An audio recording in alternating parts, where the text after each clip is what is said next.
Hi, and welcome to another episode of Industrial Amputation, where you can always expect the unexpected. Today, in promotion of his incredible new album, Red Room, we have with us Raymond Watts of Pig. Woo! All right. Thank you so Hello. much for being here today. Hello. My All right. pleasure. It's really nice to see you guys. It's an honor to be here. It's lovely to see you. Well, that means a Thank ton. you. Man. Pleasure. Our pleasure. So, Red Room is such a fucking outstanding record. It's an incredible endeavor. Can you talk about your approach for writing this record? Well, very briefly, what I did is I brought in Jim Davies, who had co-written a couple of tracks on the previous album that was called The Merciless Light, and got him much more involved. So we sort of shared the load of writing, and he took a lot of the pressure off me and came to me with a lot of ideas and was very patient and very forgiving, because I'd take his musical ideas and I'd sort of move them around and tease them and write bits in, and I'm very grateful to him that he was able to sort of see me kind of take his work and twist it around and fit things on it. There were a few tracks that were just me, but it was different in that way that I did a lot of the co-writing with Jim. And Jim, of course, was known for a lot of his work with Pitch Shifter and Fabulous Prodigy, and was responsible for a lot of the sort of sonic textures and the licks on that you will have heard on their big hits like Five Stars or whatever they're called. And also reached out and asked other people to get involved on the record, doing some vocals with Chris Hall, Stabbing Westward, Alexis from Three Teeth. And so it was a little bit more, I really love that collaboration thing now, more in a way that I didn't appreciate before. So there were a lot more people involved. More spoons in the soup, Yeah. So was this approach different than your previous Pig albums? They've become, yes. I have sort of learnt to sort of hold the reins a little bit less tightly as I used to. And, before, particularly going back to the 90s, and before that, it was just like much more of a symphony of self. It was me writing and recording and this and that. And I find it much more fun now to get, to keep it interesting and get other people's. There was some life breathed into this one in a big way. Not that the other ones don't have that, but holy shit, man. Well, this album is incredible. I think it gives me maybe a little, the other thing that's changed is I find the words, I write words in a different way from when I used to.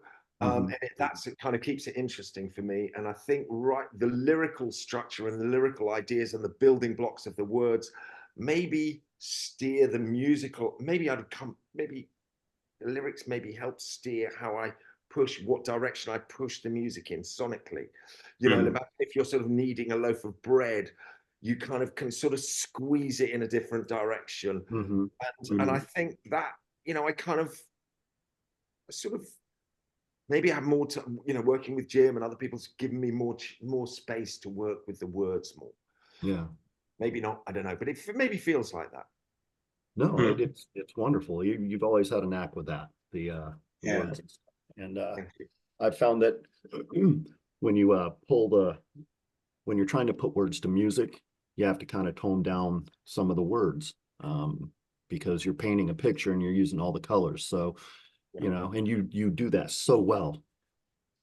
Thanks. I think it's the editing process. I still have there's a lot of, I may not sit and write music every day, but usually every day there are some words that go into the note phone and all that stuff, and then there's a lot of shit to pare down. It's kind of it's the shit that you leave out, knowing what to leave out.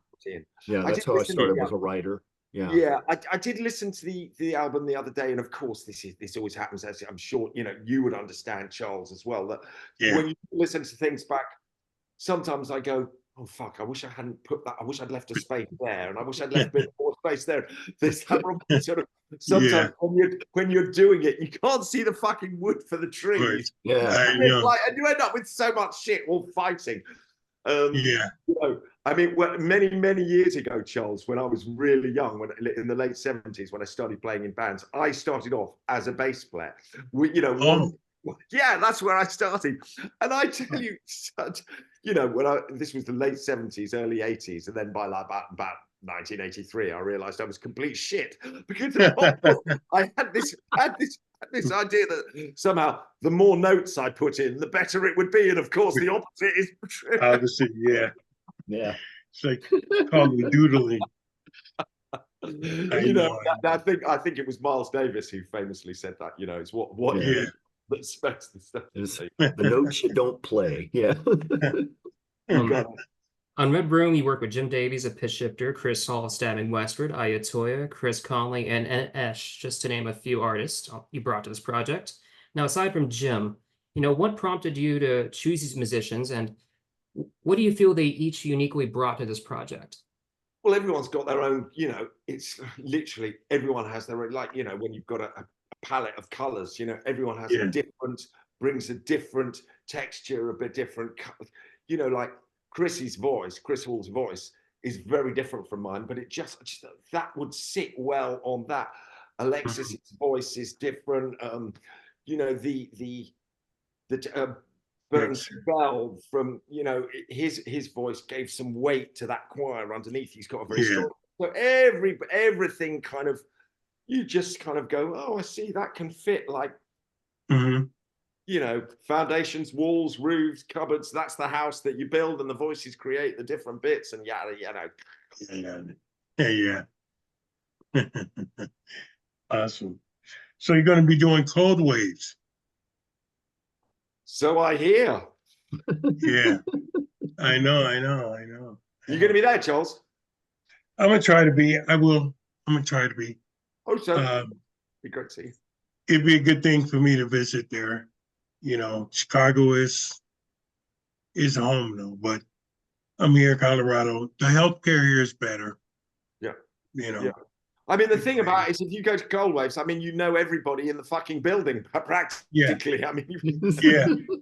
I know. Very busy visit. Yeah. Yeah. So Raymond, you began Pig roughly 30 years ago and have sustained an absolutely solid discography when so many bands have faded into obscurity. Being that the music industry is ever-changing landscape, how do you challenge yourself as an artist and always manage to stay ahead of the curve? Oh, fuck knows. Well, I tell you, I did stop for many years. I mean, I sort of by about 2003, I was fucking done, because through the 90s, I'd done all sorts of shit with lots of people. Well, going back into the mid 80s when we started doing that whole KMFDM shit and other bands I worked with. And I think I stopped because loads of reasons, drugs, family, all sorts of shit. But I just completely, disassociated. Not consciously, I just wasn't interested in this genre or doing stuff. I was doing music for other things. Yeah. But I kind of didn't. If I don't want to do it, I won't do it. Right. That's a good rule. That's a good rule. So when I came back in 2016 and released The Gospel, which was after over 10 years of doing nothing, it was only because there was some more petrol in the tank. Somehow the tank had filled up. So I was able to start the engine, and there was ignition, and some fucking shit started moving. If it hadn't been, if the battery had been flat and there was no gas in the tank, I would have turned the key. Nothing would have happened. I would have just done other you things. give yourself space, man. That's fucking awesome. Yeah. So I think having so I don't write music every day, but I scribble a few lyrics down.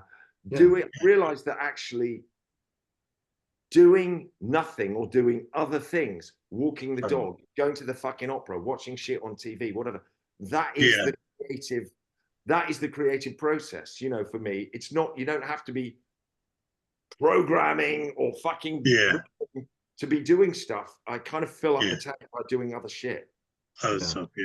Yeah. That's very vindicating to hear. I honestly, I do find that I have to enjoy it. So what I did when I stopped for a long time and I came back to it was that I reconnected with this idea of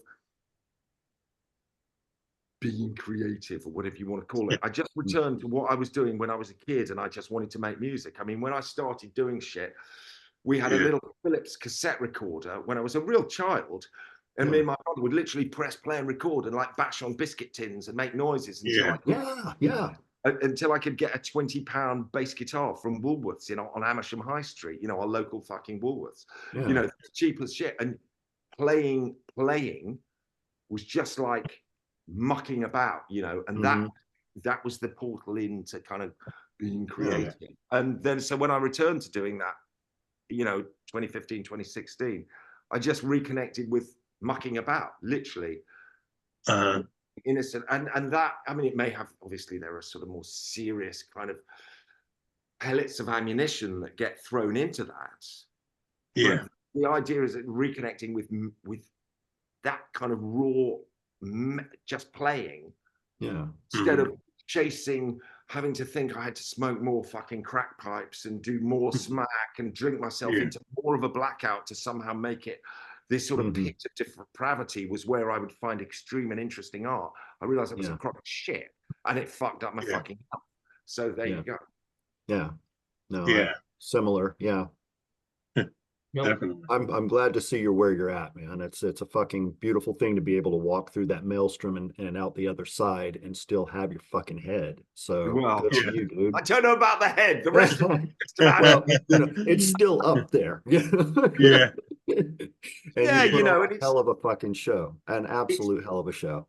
Just doing things with other people, and I don't want to sound like some fucking evangelical fucking asshole for sobriety, but just not being fucked up as a full-time job, which it's actually no, I did that too, and it does. It feels better. Not spending my whole life fucking scoring or going up or coming down on that endless way. Getting high scoring, coming down. It's so fucking boring, and it takes up so much time. It took a while for it to get boring for me, but once it did, holy shit. Yeah, definitely. And I think now, sort of trying to look at the tides and not the waves is a kind of just man, ride on the tide, not the fucking waves. That's fucking profound, dude. I love that. Thank you. That ties into this next question. Raymond, one of the most compelling attributes of your music is your lyrics, without a doubt. You approach them with such impeccable wit, along with this tongue-in-cheek wordplay that is reflected in song and album titles, in addition to lyrics themselves. Can you speak upon this creativity and where it stems from that has resonated throughout your career? Can I say that again? Can I what on this? Okay, I'm sorry. I speak a little fast. So one of the most compelling attributes of your music is your lyrics. You approach them with such impeccable wit, along with tongue-in-cheek wordplay that is reflected in song and album titles, in addition to lyrics themselves. Can you speak upon where this creativity stems from that has resonated throughout your career? I actually would love to, I wish I could. The thing is, I don't know where it comes from. I actually don't. I mean, obviously, inspiration comes from any old shit. It comes from shit adverts on telly or bullshit magazines or comics or whatever. But where the whole thing comes to tie it together, I don't really know. And also, I don't want to know, because if I know and start going, where does it come from? I think I might kind of frighten it away. So I just try and go with stuff comes out. I don't know where it comes from, and I write it down, and then I sing it, and I kind of go, is that all right? That's okay. And I'll go with it, and it speaks. Often I don't know what it's about until later on. I mean, I was looking at some lyrics the other day of something that I did years ago, and I was like, oh, I see what it's about. I didn't really know at the time. And that's that's all right with me. I don't want to I don't need to get into any analysis because I'm worried about paralysis. I just go with it. Shit comes out and I bash it into shape. I don't know where it comes from. Fucking awesome. Very stream of consciousness, man. It's that's awesome. Yeah, sure. So you have an extremely devout fan base. What do you hope their takeaway is from listening to Red Room? Well, I don't know if I want anybody to take anything away from it. I just want people to fucking like it, and if they don't, Yeah. that's honestly. I mean, if you were asking sort of in that question, what's it about? Then again, I'd want people to kind of. I just want them to take away maybe that it's. I hope they just think it's kind of interesting. It is. Yeah. It very much is. There's Yeah, a. it's kind of, I think you know what a red room is, right? Yeah. Mhm. A red room is a sort of mythical portal on it, some hopefully mythical, where you see people yeah, suffer and you Mhm. pay to see people suffering. And there's obviously some sort of maybe yeah, more reflecting back to what I was doing before, this idea of sort of the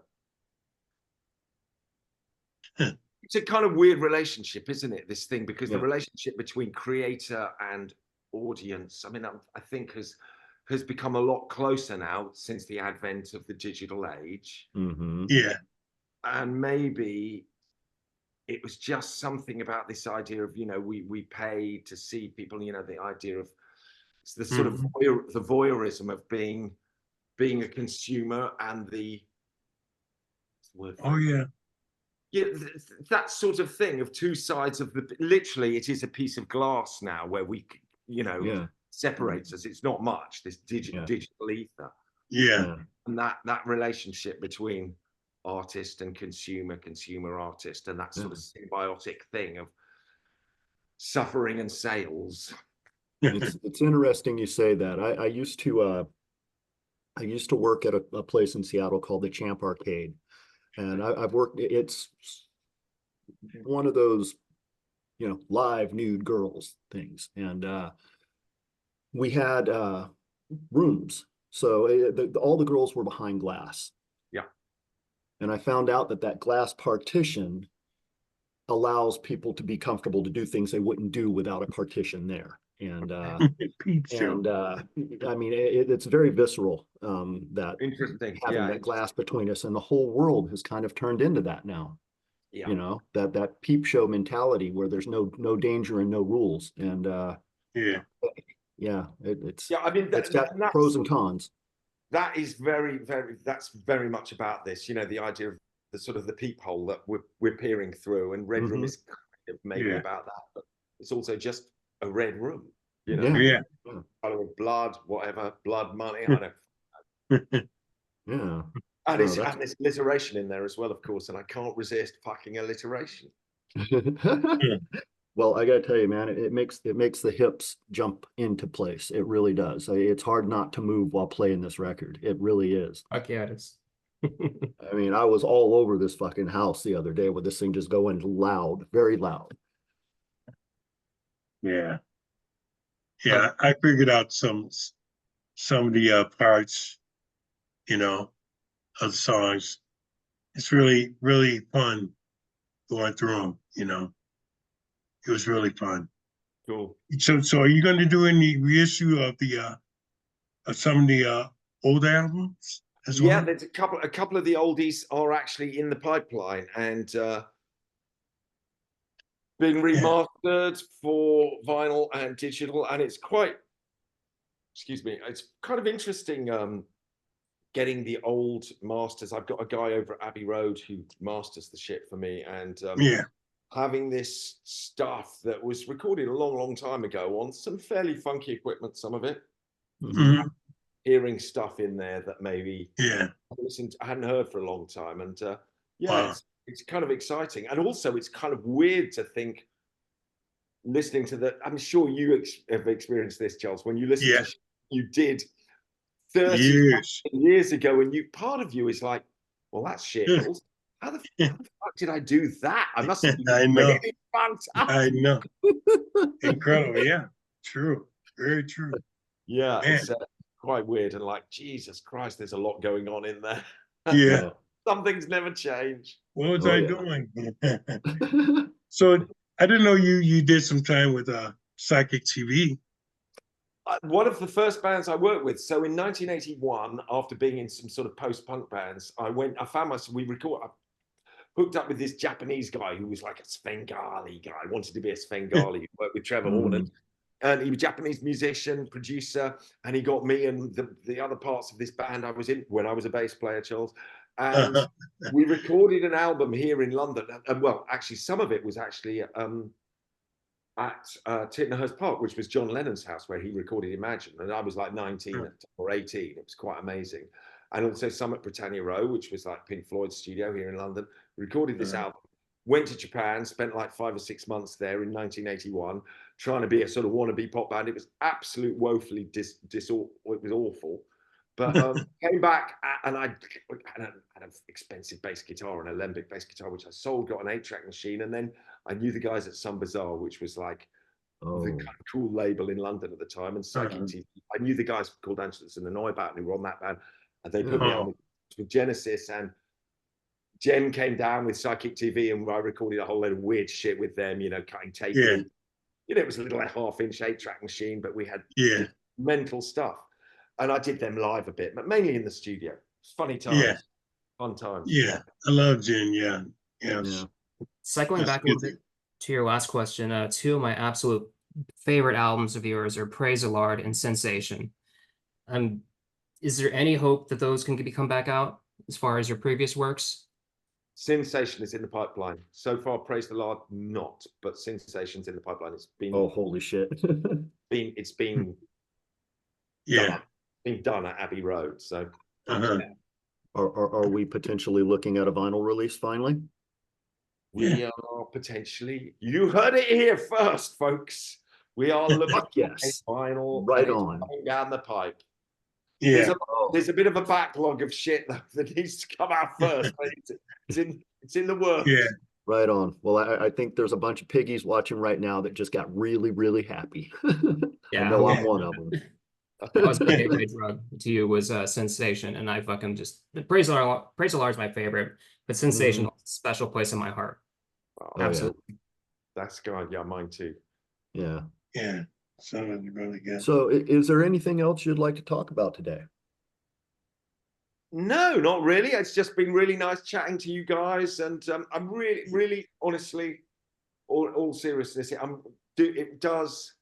it's a funny thing because I do appreciate you guys taking time to just listen to the record and give me some feedback because, you know, there is this thing, you do it and you slave away, and then the end result's the end result, and it's all about the process. But actually, if you listen, if people tell you they bothered to listen to it and they got any feedback, and if it's positive, it does mean the world. So I really do appreciate it. It's very kind of you to. Dum Dum Bullet. Thank you. Dum Dum Bullet is an incredible track. Just putting that out there. Gang, this is up on Bandcamp right now. You can get the CD from Metropolis. Apparently, we've got vinyl coming from Armorlight Records. I guess this will be time to cut this one off here. If you don't have anything else, Raymond? No, I'm great. It's been an absolute joy talking to you guys. Absolutely. Our pleasure. 100%. It's good to see you again. Raymond, just thank you so much for your time. We look forward to seeing you on the road soon. Yeah. Keep in touch. Charles, I'll hopefully see you guys, you know, soon. But Charles, Cold Waves, looking forward to it. Loads of love to all of you. Right. Definitely. On. Okay. Same to you, man. Swiney friends, this wraps up another episode of Industrial Amputation. As always, we dedicate this episode to our friend Jason Lupo. We send big love and hugs to his wife and son. Please remember, the world is hard. Hold on to your art and music. If you're hurting, please reach out. The world is better with you in it. Love, hugs, and belly rubs. Peace. Cheers. Peace.